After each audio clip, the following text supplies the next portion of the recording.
पातुर्डा मुख्य रस्ता खितपत, नागरिक त्रस्त, आंदोलनाचा इशारा। पातुर्डा येथील मुख्य रस्ता खितपत पडल्याने प्रवासी, पादचारी व वाहनधारकांना मोठा त्रास सहन करावा लागत आहे।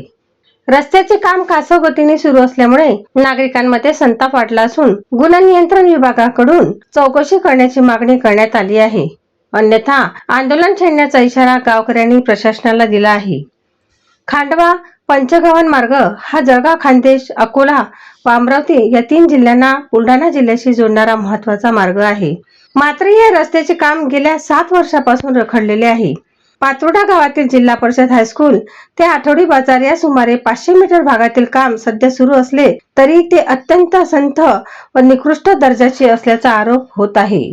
रस्ता अर्धवट ठेवण्यात आल्याने एसटी बसेस गावाबाहेरून वळवाव्या लागत असून नागरिकांना अर्धा किलोमीटर पायी चालावे लागत आहे।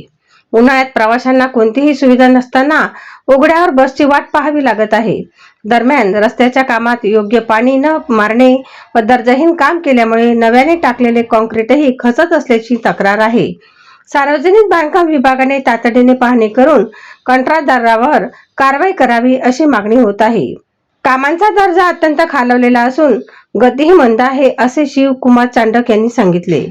मुख्य रस्ता खोदून ठेवून काम वेळेत पूर्ण न केल्याने नागरिकांना त्रास होत आहे असे अजय रहाटे यांनी म्हटले। बस सेवा गावात येत नसल्याने प्रवाशांना उन्हात ताटकळत लागते अशी प्रतिक्रिया रमण सेवक यांनी दिली। एकूणच पातुर्डा येथील रस्त्याच्या रखडलेल्या कामामुळे नागरिक त्रस्त असून तातडीने उपाययोजना न झाल्यास आंदोलनाचा इशारा देण्यात आला आहे। युवा क्रांती न्यूज साठी चेतना खेते, शेगाव।